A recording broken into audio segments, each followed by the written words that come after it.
Good afternoon. I had a document put together that recapped some discussion from our EDC investment board. We work with a number of different kinds of companies locating businesses in the county or expanding businesses in the community.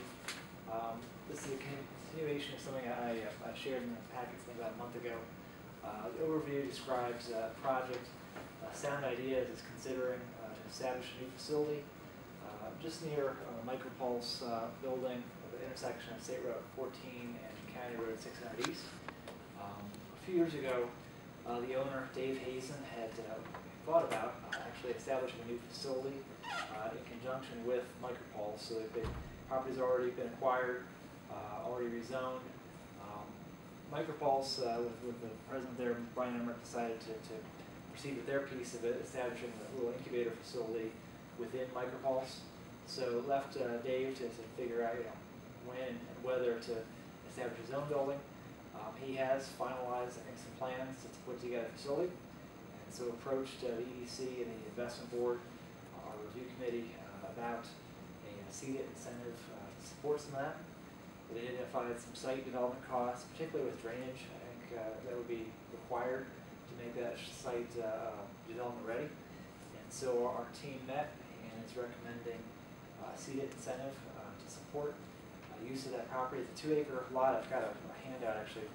I hadn't thought to include that time around that has the lot identified. I've also got a copy of a rendering of the building. So again, it's already been rezoned. We've got local business owner looking to establish or grow what is a pretty unique business here in the community. Dave could not join us this afternoon. He works mostly in Warsaw and is called over by a customer. When customers call, I guess maybe sometimes they just the phone. That's it. Again, very unique business, doing creative work, graphics, video for medical device customers in Warsaw. Successful business, been here 10, 15 years. Dave came out of a creative firm in Fort Wayne, doing similar kind of work, but on his own. Now has, I think, 10 employees here in the community. And again, it's been had been working in the space, actually a house he owns on 400 South. He's grown into some larger lease space, but now looking to establish a permanent location for the company. So that's the overview. Again, looking for a recommendation from commissioners to take to council tomorrow. Very pleased to see this come together. Again, it's something that we initially contemplated a few years ago, and it's come full circle. I think the great thing about this is the average salary is $50,000 plus. Yeah. Is there any infrastructure here, i.e. sewage?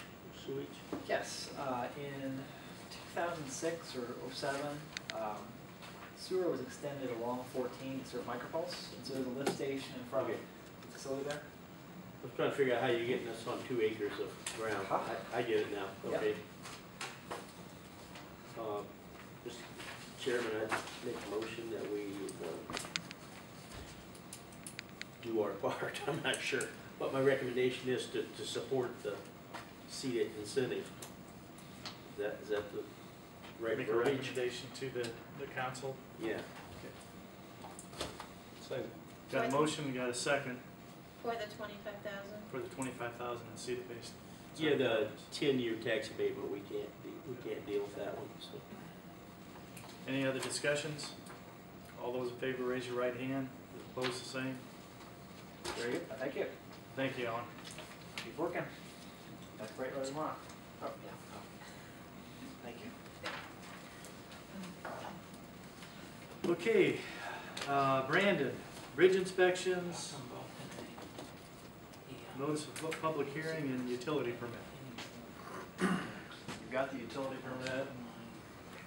Notice of public hearing is a petition to vacate was filed with our office and to the auditor for some alley or parts of alleys and streets that were never developed on the west side of Etna. So once the petition's filed, we have to have a public hearing within 30 days.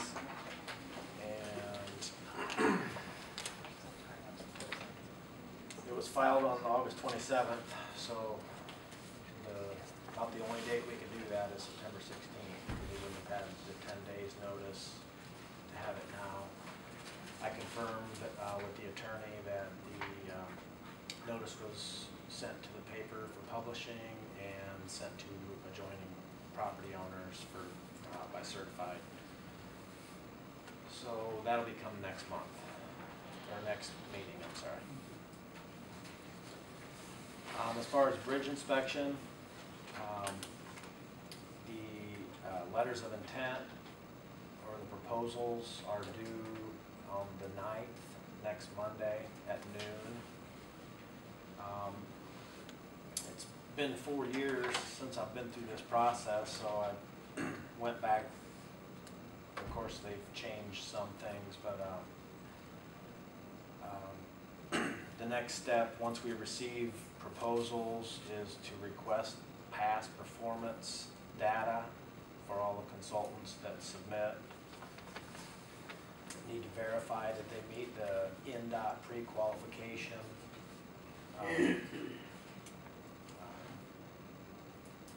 for the bridge inspection. We'll need to score and tabulate the proposals. The top ranking consultant, then you have to verify their DBE requirement. We have a 3% disadvantaged business entrepreneur status that we have to meet, or whoever selected has to meet. We have to go through some checklists, submit all the information to NDOT for their approval. Once they approve it, we can start negotiations on price with the consultant, and then we will have to enter into a contract or an agreement with the consultant, as well as a contract with NDOT. Both of those contracts are boilerplate. I even read today that if you don't use the boilerplate contract, it's a huge red flag and could lose your funding. And we've been through this before. It's the same as before. So once all the contracts are approved, then we can actually issue a notice to proceed. So that's real quickly the process. So I don't know, because we have to submit things and request information from NDOT, I'm not sure where we'll be at the next meeting. I'd like to proceed as quickly as possible, but my plan now is, of course, they'll come in the 9th. I'll right away request the performance and verify pre-qualifications. Once we get the past performance data, I can start the scoring, get that done, and do the DBE verification. I mean, I can proceed as quickly as I can, if that's what you prefer, and bring it back to you when we, at whatever point, bring it back with a recommendation to for selection. I would guess would be maybe the next, after I do the scoring. That's fine. I don't think we're in. How long is it gonna take? I mean, this doesn't start until January 14, right? You know, it has to be within 2 years of the last inspection, which was in the March, April range. So we've got some time. Yeah. Okay. So I'll keep you abreast as things move forward. Like I say, there's requesting information from NDOT and submitting things to NDOT, so I can't give you a definite timeline. So we will see the cost. The way this works is it's quality-based or performance-based selection, and you can't talk about price until you select a consultant, and then you can negotiate the price with them. And you can reject them. If you can't negotiate a price, then you can move to the second in line, you know, based on the score that they get in their evaluation of their proposal.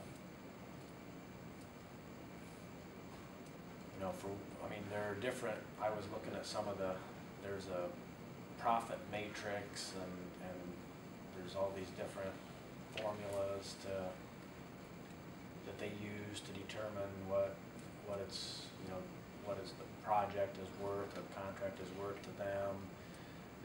Each consultant has an overhead number that is set through audits that the state does. So that's one thing that cannot be negotiated, is the overhead factor. You know, I would guess, I haven't studied it, you know, a larger firm is gonna have a larger overhead factor. How many firms do you believe will submit? Last time we had 7. Okay. I would expect somewhere in that neighborhood. We'll go through the same process as the last And time. we will see the scoring sheets. You the only one scoring? If someone else wants to join in, they can, but I'm not that, saying that, not just one who's going to score. I scored last time, and I'm willing to do that again this time. I did complete the employee and responsible charge training that NDOT and the Federal Highway requires that someone be the ERC. I went through that training in June or July, so, you know, that as the scoring team leader, I have to be an ERC, so I'm, you know, according to them, qualified to do that. And it is somewhat of a technical nature, you know, when you start talking about bridges. So, and I did confirm with the NDOT LPA coordinator that a one-person scoring team is acceptable. That's So then do the information, get it into us. Yeah, just make sure that we get all the information. Yeah. okay. Will do. Yeah. Thank you, Brandon. I guess before you go, sometimes we do the simplest of things and then later find out it's not that simple. So I'm not really clear on this vacation thing. I mean, are we gonna have 20 people marching in here and saying, what are you thinking? That's possible. That's possible. Okay. I guess I wanna hear both sides, I wanna hear both sides of this vacation before I make a decision, okay? Yeah, I would say, let the petitioner or their representative speak their case, and if anyone wants to object to it, it appeared, this plat of this, it's Austin's edition, was originally platted in like 1878, I think. If the roads and alleys haven't been developed as roads and alleys or streets and alleys by now, and they've been maintained by current and previous owners as just a yard, I guess I wouldn't expect a whole lot of opposition, but it's not like it's a lake access walkway or street or drive that people up on the hill have used or want to claim to be able to use to get access to the lake. And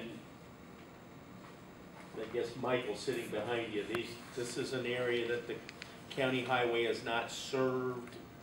You probably don't know, because you're probably not aware of this. I can add, it's right out, and it is not, it's all grassways, it's not used for alleys. Okay. This gentleman, his wife owned this house and building.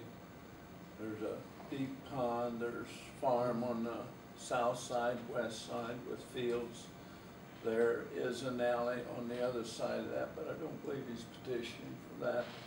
But down to the end, to the intersection in the great city. And all these are, I haven't seen anyone really use them. They're just there, but he mows them there, I call them yard. Well, and he actually owns 8 lots. 2 lots are per block, and that's all there is. And there's a street to the west, a street to the south, and alleys in between the 4 blocks, and that's what he's petitioned to vacate. So it doesn't, you know, the street on the west is not accessed to anyone else. And the street from the south, since it's never been developed, the access comes off of Etna Road. So Michael gets one of his trucks back and everything, I never see it again. Got it, going forever. Big, Okay. big old sinkhole back. Have you had anybody say anything to you? No, those, not as, there's 6 or 7 people, and they've all been notified properly. Right. all the adjoiners, Yeah. everyone that adjoins all of the I had no alleys. one call me and. Okay. Okay, thank you, I appreciate it, because like I say, sometimes the simplest of things come back to bite us, Yes, it so, does. so, I don't wanna assume. You don't have to bring it. I do have one question off the subject here a little bit. Railroad reimbursement, did we get any reimbursement from? They are meeting on the 10th to make that determination. So hopefully, maybe I'll have something next time to tell you about that. Good, thank you.